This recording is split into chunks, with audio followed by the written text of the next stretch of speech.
Joining us now is Paul Pedersen, the CEO of Nextleaf Solutions. Great to see you, Paul. Hey, great to see you again, Mark. Yeah, you as well. So our viewers, Capital Ideas and small cap viewers, they generally should have an idea about you and Nextleaf Solutions, cannabis extraction. They also probably know that it's all about intellectual property and patents for you. So give us an update as to where you are. I've seen in your news releases you have more and more patents, and what have you been getting and why is it important? We think intellectual property is a key driver of shareholder value in the cannabis industry, especially as we see these larger entities enter the space. We finished 2019 with our 11th issued patent. We have more issued patents around industrial scale extraction purification than all the big guys. We've really focused on developing this IP to get to that tasteless, odorless THC and CBD based molecule that then get added to these products. We've acquired water solubility emulsion technology that increases the onset time by which THC takes effect. So we're very excited now with our IP portfolio, what we've done in 2019. I think we finished the year strong with getting our facility licensed, getting our custom extraction plant delivered.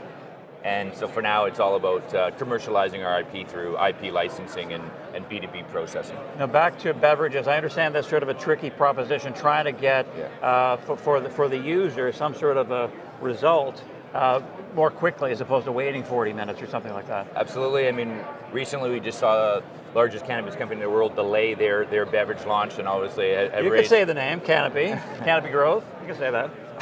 We're very excited about the IP that we've spent the last year and a half developing, and we think it's a perfect bolt-on for our distillates, getting that tasteless, odorless, high purity molecule that then through this emulsion technology, we're increasing onset time from an hour and a half, typically what you see in the marketplace, to as short as 10 minutes. This is something that we launched with BevCanna at the Lift Expo here last weekend, and I think we're very excited to see how some of these IP, I think that we've developed and acquired in 2018, 2019, start to resonate with the marketplace as we scale our business in 2020. So you touched on your main cannabis extraction machine that is now approved, and you're getting revenue from that now. Yeah, so we just commenced revenue in December. Obviously, we think that's very important given where the industry is headed. You know, the cannabis stocks, the large cap producers that are not in a cash flow positive situation, we're under heavy pressure in 2019, and I think we're a company, we've been very strategic on how we've grown.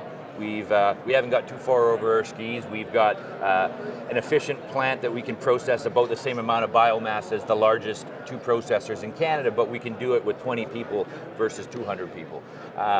We think that having a business that's a little bit leaner in these times is very important because it's going to allow us to get to profitability with our IP licensing deals, with our toll processing and white label manufacturing that we plan to launch later this year. And lastly, Paul, we don't have time to talk about the entire cannabis sector, what's happened the last 6-8 months or so, but I've got your stock on the watch list along with others, and I'm just wondering, what do you think about where the cannabis sector is now, and do you think that cannabis extraction really is a sweet spot, you and MetaPharm and some of the other companies that do it, Valens? Yeah, and I don't think it's just extraction. I think companies that can develop disruptive technology that will have value here over the next 5 to 10 years, I think are going to be companies that continue to build value. But I think what the reality is, there was a lot of talkers, and there was a lot of companies over the last 12 years that talked about things like funded capacity and growing plants.